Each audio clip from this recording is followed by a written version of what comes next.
All right, guys, check this out. So I went hiking and I found these sticks that were obviously used as some sort of a construction site. Thoroughly inspected this thing and it is entirely straight. And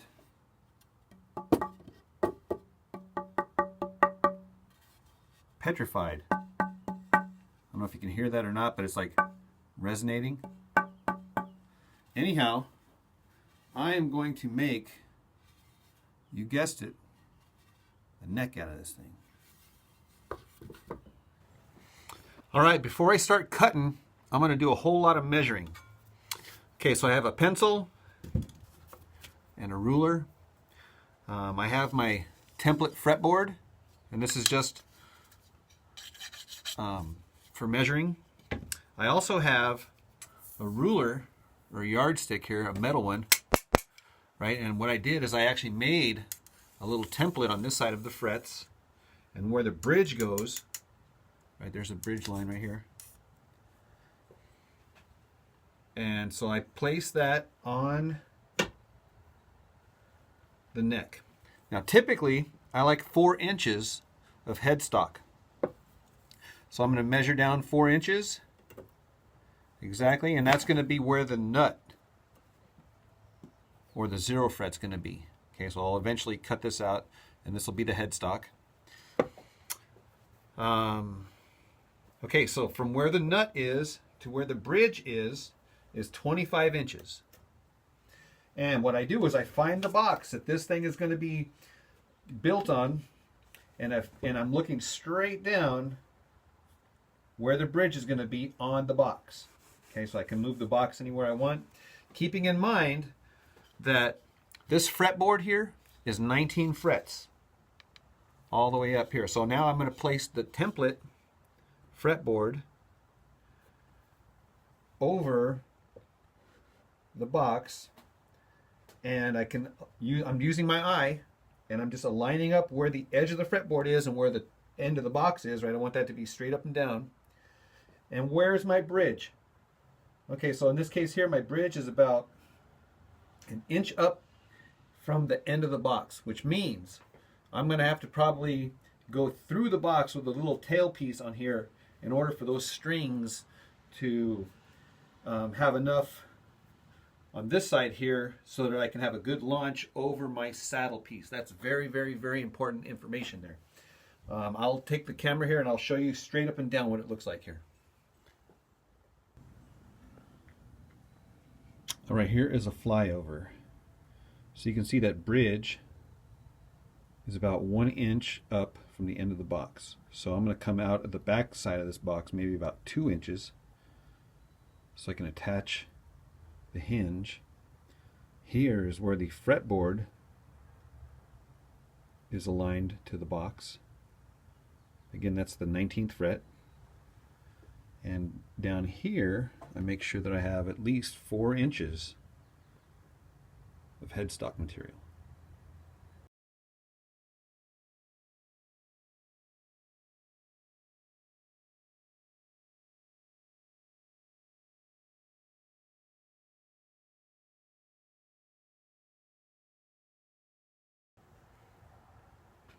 Okay, now that I cut these guys off, I'm getting my template here where the bridge is, and I'm just going to take a magic marker Sharpie and kind of just, and this is just so I have a mental reference where that bridge is.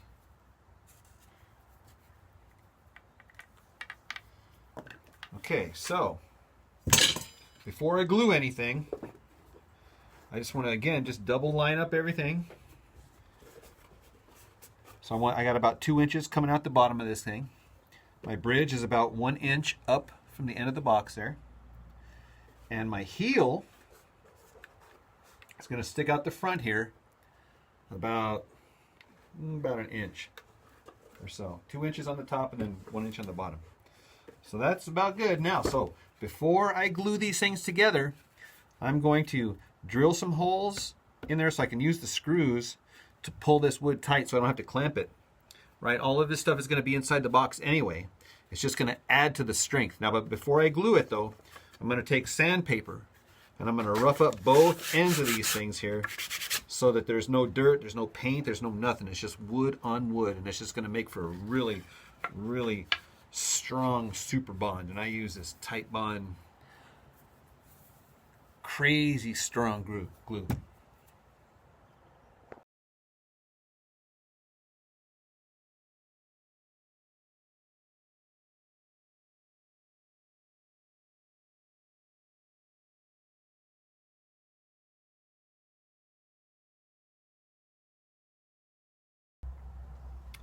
All right, so we glued and screwed the heel on. And I'm using those screws to kind of squeeze these things together. Now I just wait for that glue to dry. Oh yeah, look at this grain here on the bottom. Isn't that awesome?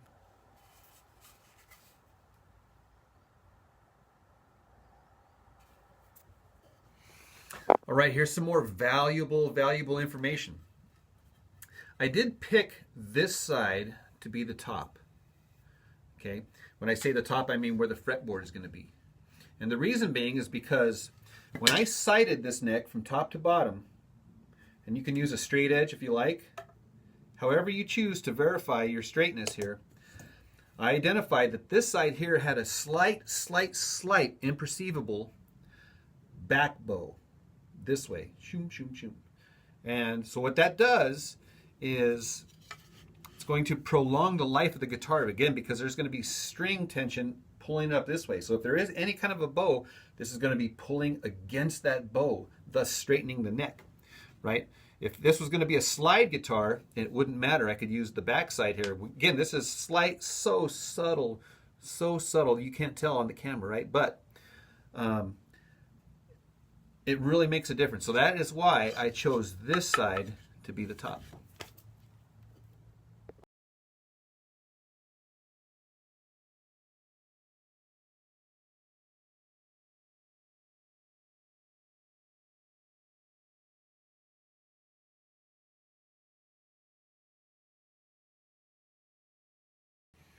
All right, I got it all clamped and glued. I did put a ruler in between the fretboard and the clamp. That way I can tighten it down and I don't scar the actual fretboard. So I like to have like space in here so that I can clean out all the extra glue, side squeeze. Clean it while it's wet so it doesn't dry. Then you have to sand it down. All right, now for the fun part, filing and sanding. First thing I do is I like to sand smooth the fretboard. So what I do is I get 120 grit sandpaper and a block that's at least 7-8 inches long, right? And lay it flat, right? Wrap it up here. And then I get a straight edge and I sight down there just to make sure where the high spot is. And sometimes I'll put some graphite along the edge of this thing here and then rub it onto the fretboard. And where that graphite comes off, that's the high spot that needs to be sanded smooth. So just take your time, not in a rush. Just keep this board straight with this board, right? So you don't get like any curvature. I like to keep it straight.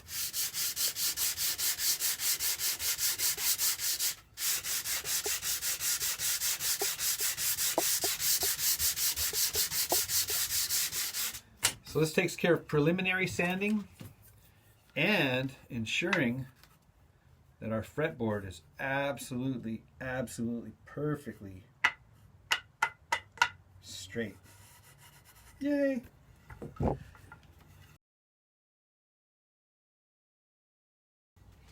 All right, this ain't working. This wood is petrified. Oh my gosh. I'm gonna have to get out the power tools.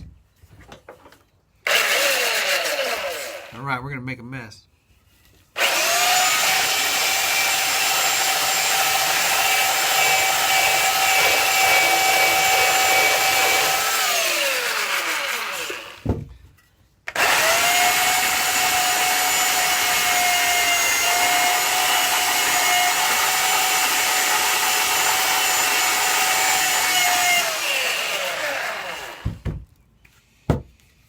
we're getting there, man. We're getting there.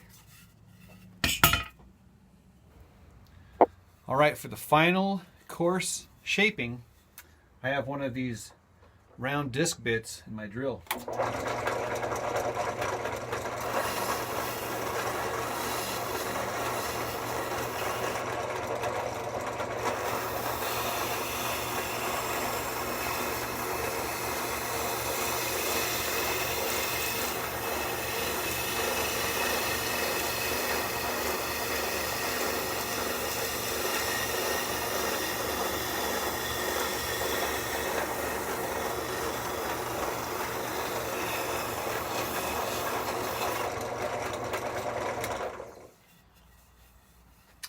And it's starting to look like a real deal there. All right, I'm ready to notch it and to cut out the headstock. So what I did is I measured the thickness of the top of the cigar box, right, which is about 1/8 of an inch. Then I measured down here 1/8 of an inch so that it'll sit underneath it. So here's 1/8 of an inch, and then I measured 3/8 of an inch back here so that I have a back angle on this block of wood from here to here. That's so I can have a higher string action right here where my fingers are at the bridge. And then I just measured out about 1/8 of an inch underneath here so that the thickness of that headstock material matches the tuning peg height.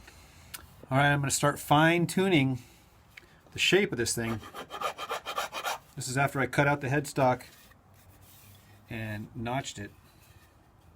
I get one of these wood files that's kind of fine, and then just find little areas. I kind of get it in the light where I can see areas that are just not, entirely uniform.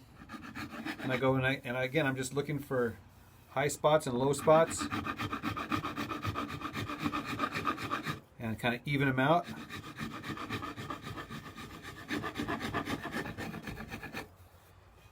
So this is like the final contour where you can really start nitpicking and really getting really like, how smooth and how subtle do you want this? And I try to get it as smooth as I can. Again, I'm going to go back with sandpaper and a block. I'm going to use this trick again.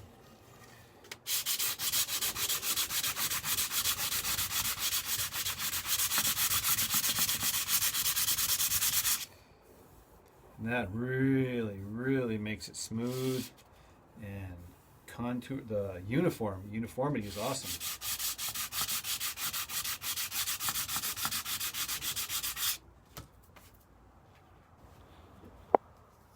All right, here's the black magic marker trick.